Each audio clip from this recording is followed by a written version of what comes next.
concert, we're playing all-time favorites. And if you're in America, you know our favorites are the great music of Broadway. And if you're doing all-time favorites from Broadway, you have to start the concert with one of two great pieces of music: Phantom of the Opera or Les Miserables. It's interesting, they're both set in Paris. They're both based on amazing novels by Victor Hugo, and they both occur back during the early 1800s. Now, why do I say those two? Well, either one of them, and they're neck and neck for the most performances. I think right now Phantom's a little ahead. We're playing that on the second half of the concert. But either one of those pieces of music, if you take the next three most often pieces of Broadway and add all their performances together, you haven't met the performance of Les Mis or of Phantom. Now think about that. West Side Story, The Sound of Music, Wicked right now, Hamilton, all of these great musicals. If you take the next three after these two great works, they don't have the equal number of performances of either of them. That's just how great this music is, and how proud we as Americans should be of it. So we're going to start with Les Miserables. It's very appropriate that we played it at the end of our 96th regular season. We were all celebrating the absolute wonderful 200th anniversary of the Marquis de Lafayette coming back to America, celebrating his great gift of both his fantastic amount of money, his fantastic influence with the King of France, and his bravery to fight for us during the Revolution. We'd still be British had it not been for the Marquis de Lafayette. He was actually very young at the time. He wasn't even 20 when he came and introduced himself to George Washington and said, "Could I come fight for you folks?" Less than 20 years old, became one of our greatest generals. So we give you Les Miserables. This is the story of the last part of the French Revolution. The last part. We all know about the first part with the guillotines and all that. But years later, there were 3 days in Paris where the Frenchmen decided to make the point they, like their American brothers, wanted to be free. They wanted to be free too. And one night around midnight, they took everything movable in the city, every church pew, every carriage, every empty wine cask, I understand there were a lot of those, and they barricaded the city. No one could come in, no one could go out. The next day, the secret police and the French army were out there wondering, well, what are we going to do now? They barricaded every street inside and out of the city. That day, they decided to rule themselves with the document called the French Rights of Man, written by none other than Lafayette and our own, his good friend, Thomas Jefferson. That became their new constitution. The next day, the army was still outside. All the kings of Europe weren't happy about another revolution. There had been one in America that got rid of a king. Now the French were going to do it too. And so Lafayette, of all people, was asked, go talk some sense into the King of France. And he sat down and he said, remember, the first time we had a revolution here, they had something called the guillotine, and the last king had his head cut off. I understand the people have taken it out, they're sharpening the blade. Don't you think you should abdicate the crown and the throne? And that is how France became a republic like us. So this is the music of those people fighting for their freedom. It's the music of people just like our people fighting for our freedom. And I think that's a good way to end this year and next year. Of course, our nation's 250th birthday will be playing all American patriotic. We give you Les Miserables.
many, many years ago,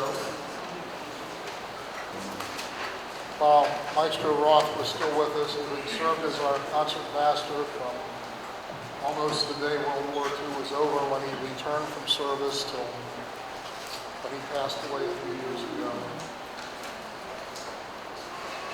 I sat down to lunch with him downtown, and he said, what if there was a work of music that you wish the orchestra could play, but that we don't own, that we've never played? What would it be? I said it would be the New World Symphony of Antonin Dvorak. And he looked at me and he smiled and he said, let's do it. We ordered the music. I believe the concert before we played it, we had only 30 musicians on stage. And I remember Ephraim saying, if you put the music on the stands, the musicians will come. And then he smiled and he said, I believe the musicians are more courageous than you are. Well, we finally, 40 years later, come to the same point. We put the music on the stand, and the orchestra is going to try to play for you, for the first time, the music from Wicked. Now, this is not normal music. This, in fact, is music that a good New Orleans jazz band playing with a group of professional percussionists and maybe the Marine Corps marching band, and playing with a bunch of folks that have doctoral degrees in music and make their living at it, might want to try if they were in a really, let's say, exploratory mood. This is very unique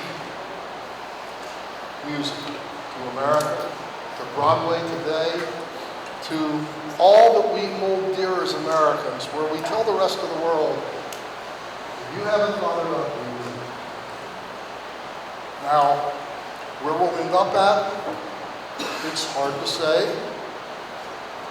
How many of you, especially the younger folks here, have seen Wicked and know the music? Yes.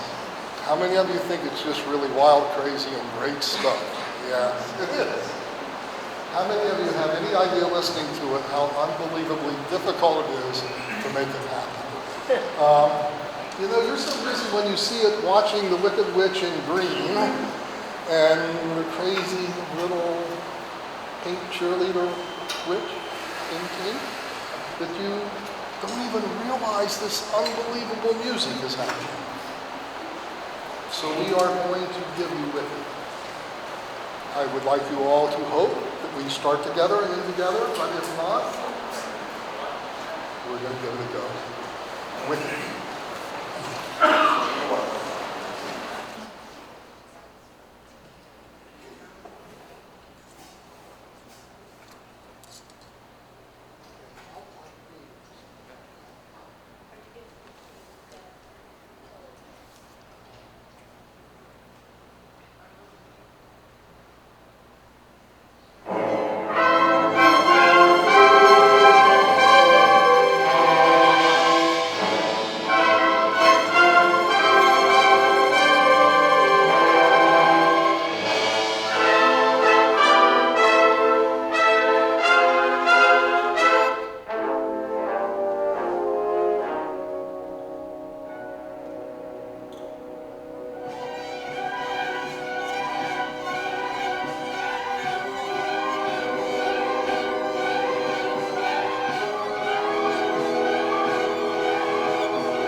that's where Broadway is going. We all need to live a whole lot longer to hear more of it, I'll tell you. It's amazing what's happening in American music today. Now for the kids, and for the young at heart, and for us people that have turned white that are still very young at heart, we're going to go back quite a few years and give you the wonderful music from Hook.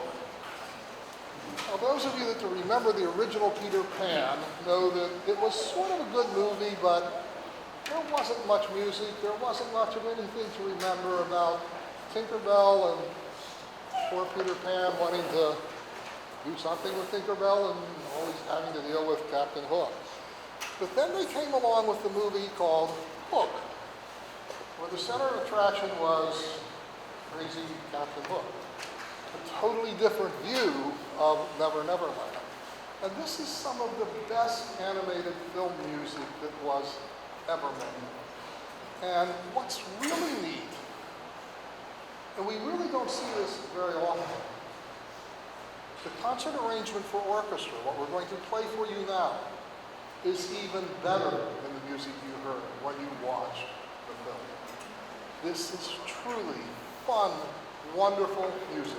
You can picture Peter Pan and the boys floating through the air. You can picture Tinkerbell sparkling.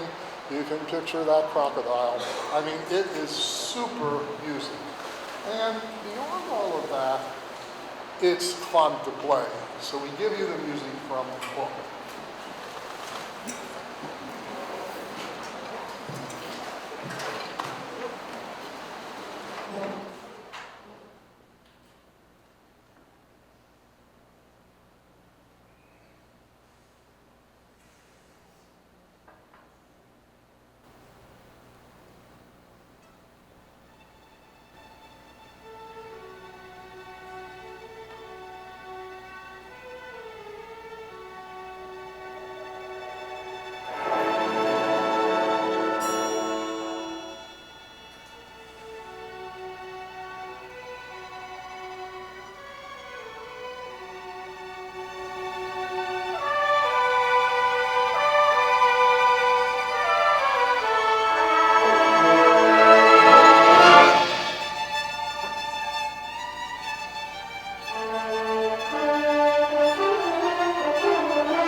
if you've been alive in the last 40 years, your mind first goes to Maestro John Williams. John is a great gift to the world and an amazing gift to those of us that are Americans. I think it is safe to say that he is one of the greatest composers who has ever lived and probably who will ever live. He is an amazing, amazing musician. Now, when you think of John Williams, of course, you think of Star Wars. Yes, of course. He wrote all that music. We all know it.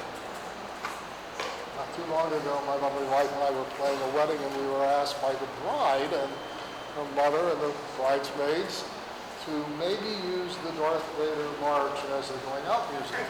And I noticed the groom wasn't there, and this was a very formal in a cathedral Catholic wedding, and I pointed out that I didn't think that the priest would be very happy with that. They asked me to call him anyway, and he said, well, you don't know the groom. The groom has a Christmas tree decorated with Millennium Falcons. He wears all of the costumes. He knows every bit of dialogue, and he doesn't know they're going to do this. And I want to see the moment he goes down the aisle with his bride to John Williams' March from Star Wars. It'll be a day he never forgets. Well, I will tell you, 30 years from now, lots of brides and grooms may be marching out to the Darth Vader Star Wars music. I mean, when we think about it, what do we march out to now? The Mendelssohn Wedding March. He wrote that as part of an operetta making fun of weddings. So over time, things change. Now, something happened back in 2004 that I'm not sure a lot of people expected, and certainly John Williams didn't expect it. He got an invitation to go to the Kennedy Center Honors. Gilted invitation, his seat number on it. They came to pick him up in a car. He was wearing, as I understand it, casual clothes, and he was told, this is the Kennedy Center Honors, sir, you need to go back in and put in your tails. So they brought him in, and the seat number had him sitting next to Laura and George Bush.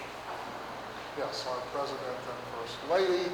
And when they announced the recipient of the Kennedy Center Honors, instead of saying his name, his favorite conductor, Paul Lavender, who's done almost all of the conducting for the recorded music, came up out of the pit and said, John Williams.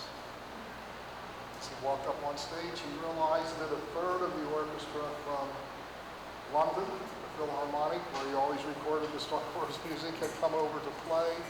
In uniform were members of the Marine Corps band, and he was totally taken back. He's an extremely modest man. Me getting the Kennedy Center Honors. Well, we have an honor too. The music that was played is called a symphonic tribute to John Williams. Every note in this score is exactly the music that was recorded for those great movies. Raiders of the Lost Ark, E.T., of course, Star Wars. What Paul Lavender had done was cut and pasted and put them together exactly as John wrote them. Now this will sound very different to those of you that are fans of the movies, because we're used to hearing the movie music on screen with the sound effects and everything else going on. This is the actual music that Maestro Williams wrote, and it is quite amazing. Now at the end of the concert we'll be playing the Star Wars medley, and that will sound like more what you hear on the screen, because the arranger put in a lot of the sound effects and things that aren't in the music. But this is a real privilege for us to play John Williams as John Williams remembers him. And it's a real challenge.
when we get to do all-time favorites, some of them get to be my all-time favorites.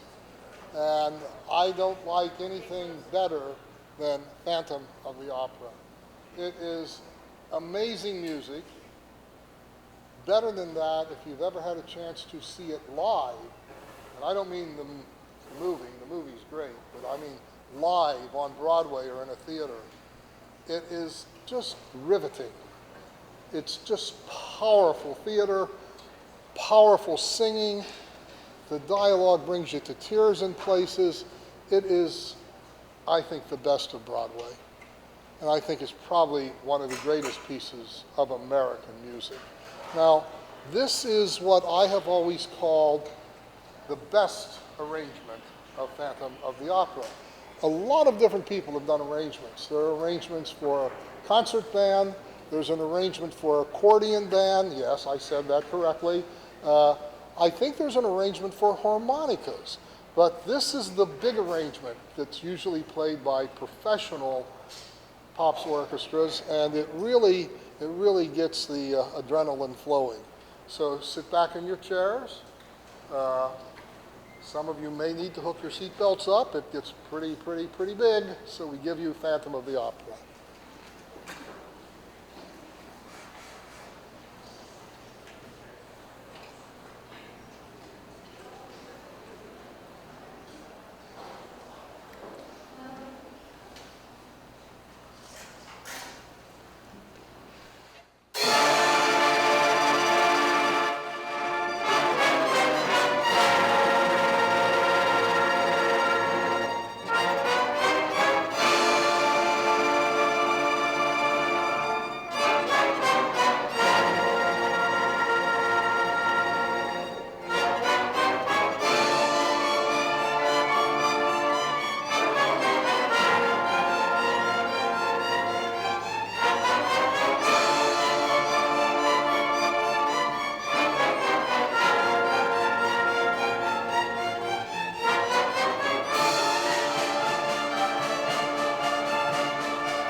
Keith, would you like to? No.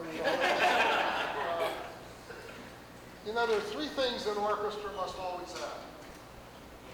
That's to keep the conductor in line. You need at least one rabbi or minister, one or the other. Two of them would be better, but I mean, you've got to have somebody of the cloth to make sure that when you get angry, you don't say things that might offend not only the orchestra, but God. You wouldn't want lightning to strike an orchestra. It would do a lot of damage to the string instruments that are made out of wood. I don't know that it would do much to the hard-headed musicians, but it would do a lot of damage to the instruments. The second thing you need is a good psychiatrist on board. Unfortunately, our psychiatrist is not here tonight. He'll be playing the rest of the concerts, but without a shrink, it's amazing the amount of trouble a conductor can get into very quickly. But the most important thing is someplace within that wonderful group of musicians, someplace, you need someone who is a trained, and I will use the word peacemaker. It can be a social worker, it can be a negotiator, all sorts of things it can be. I was an arbitrator at one point, and conductors were glad to have me play. I'm not sure they ever wanted me to be conducting.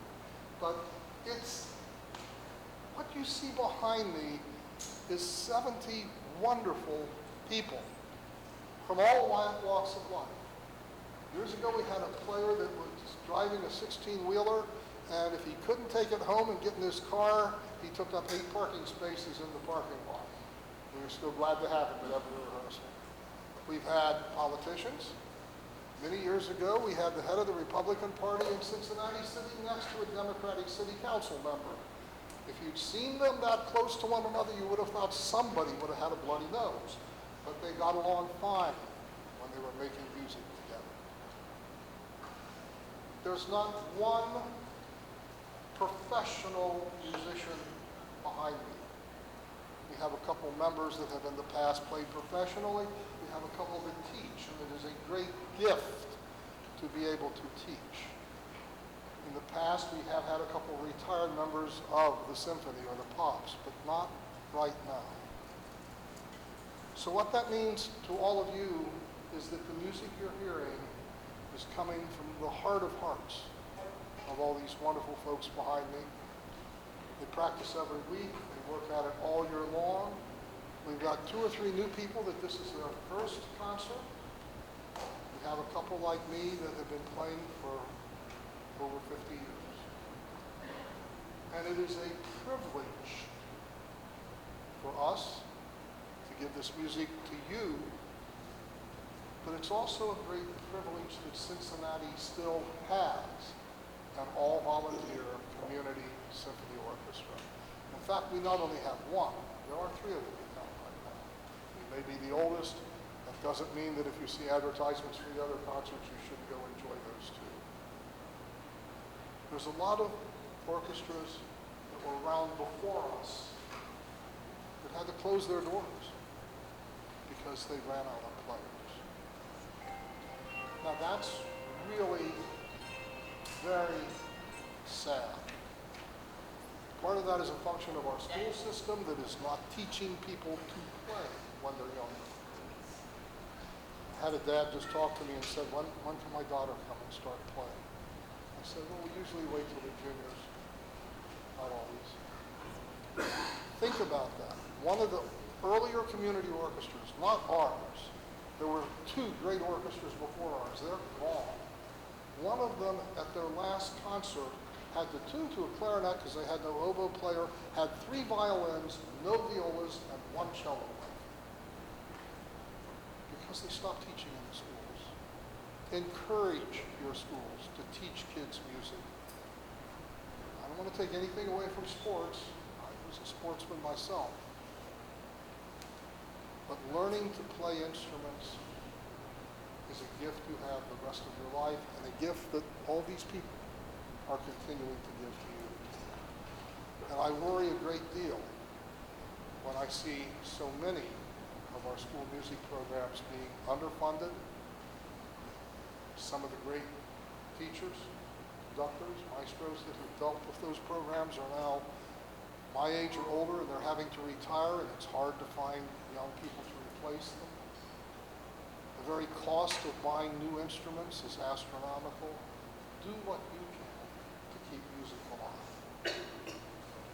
And that will keep us alive. Now, the next piece of music we're playing, I'm not sure it belongs on all-time favorites because we've never played it before. But it's one of those new pieces of music that everybody went crazy for it. It's called How to Train Your Dragon. Now, I have seen most of the animated film. It is wild. And the music is just wonderful.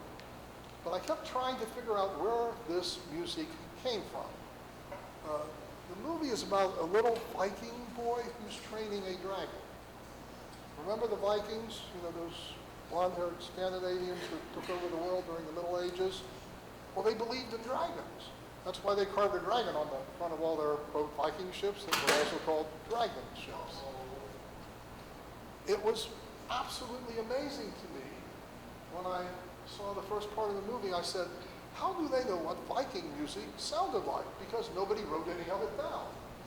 And then I realized that what they did to create this music was they went to the various nations, parts of the world, that the Vikings took over. Scotland, Ireland, the Orkney, Shetland Islands, parts of Brittany. And if you look at all those places' earliest music, it all sounds the same. But those people didn't talk to one another, so how does their music sound the same? Well, it was the music the Vikings left with them. We're pretty sure of that. So, if you haven't seen the movie, this will encourage you to go have a good time and see the animated film. The new film has just come out with live action and real people and real little kids in it. I haven't seen it yet, but I've heard it's absolutely wonderful. The music is the same. And I think the next time you'll hear us play this is when we do a concert of all Highland, or Irish, or Scottish, or that kind of great dance to it music. So we give you the score on how to train your dragon.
the dragon, which the little Viking kid was training to fly, was going to look like.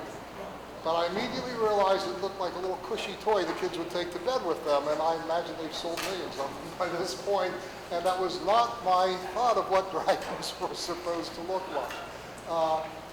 Absolutely exciting music. Well, before the end of the concert, and of course you know the end of the concert, if we're doing all-time favorites, will be Star Wars.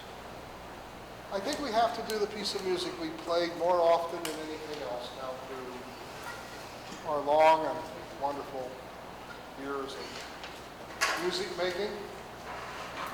I first conducted The Sound of Music with this orchestra in July of 1988.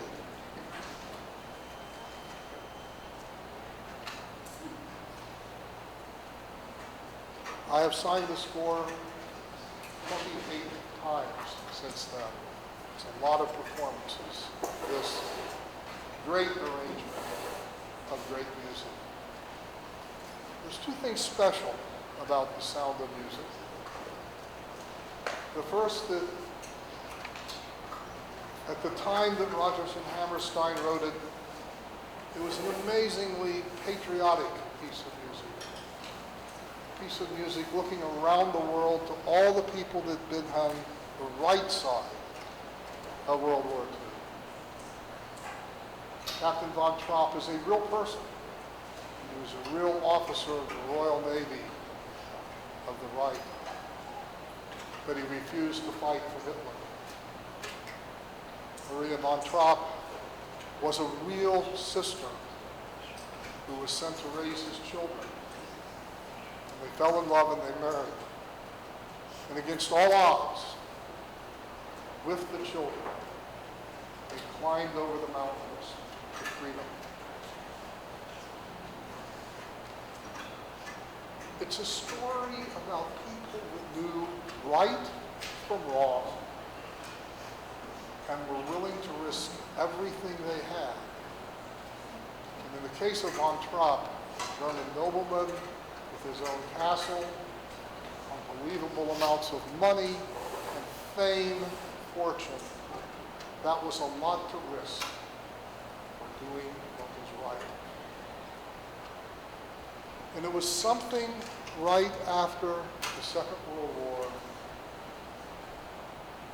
that Rodgers and Hammerstein needed to write for us. No, it wasn't South Pacific honoring our own soldiers who fought. No, it wasn't a military march or something like that.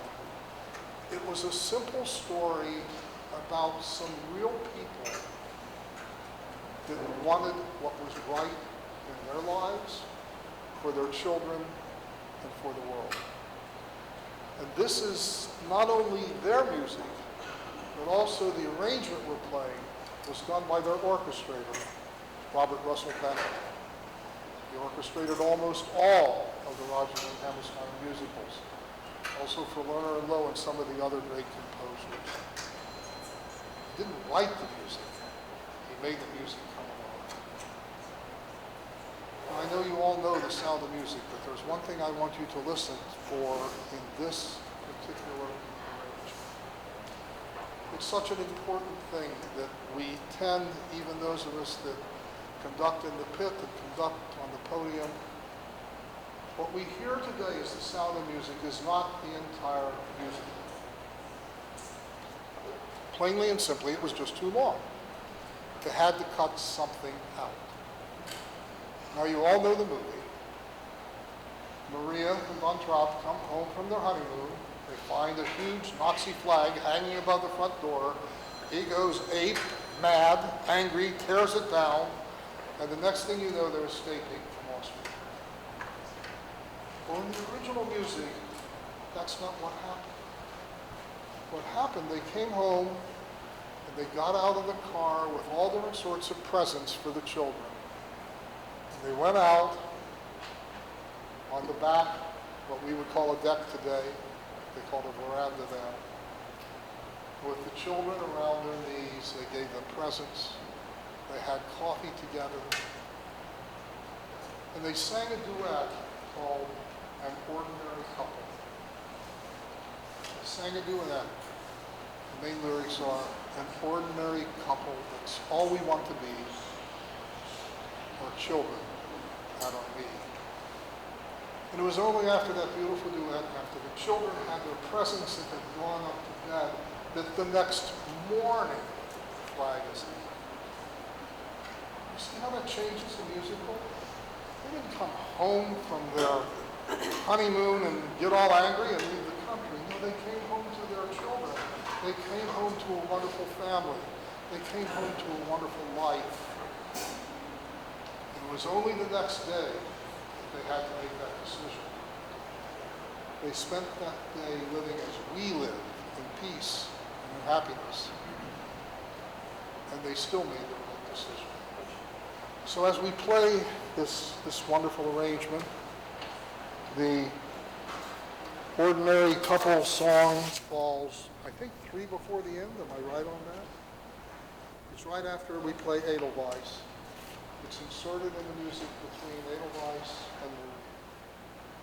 It's music you've probably never heard before unless you were on Broadway the first 5 weeks before they cut it out.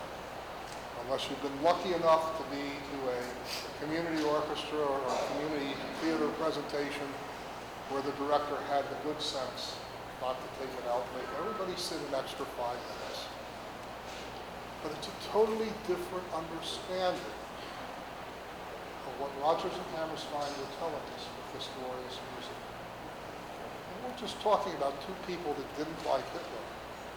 We're talking about 2 wonderful people that had to give up everything in their life and risk all they had to do what was right. We give you the sound of music.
marching home with Star Wars. Uh, the only thing I can say about this particular arrangement of Star Wars is that it is about as good as it gets. Now yes, anything would beat a group of harmonicas playing Star Wars, I know that, but there are at least 30 different settings of this great music out there. For pops, for symphony orchestra, for string orchestra, for concert band, for marching band. Any group of musicians you can imagine that can sit down in one room together and play music. There's an arrangement for them to play, but none of them get better than this. So we're glad we've had you all here. We hope you'll keep coming back. There's a little sheet of paper in your program to put you on the mailing list. Doesn't cost anything to be on the mailing list. It certainly means that you'll get a postcard telling us about the concerts that are coming up and have really exciting concerts during the holidays. We're opening our 97th season with the Haydn Symphony number 97. We've been counting up to 100 with his symphonies. None of us knew anything about this symphony. I don't know anybody's ever played it before. Well, they played it hundreds of years ago, but he was experimenting with this strange symphony. Those of you that like Haydn and Mozart and Beethoven, you know they all wrote a minuet. For the first part is repeated, and there's a trio, and then the first two halves are repeated, and you're done. Well, Haydn decided that just wasn't enough. So he wrote the first part, but instead of repeating it, he wrote it again with different instruments. He wrote the second part, but instead of repeating it, he wrote it again with different instruments. Then he wrote the trio and did the same thing. Then he went all the way back to the beginning and did it all again. One of the most amazing little dance steps that you'll ever see. So it's a lot of fun.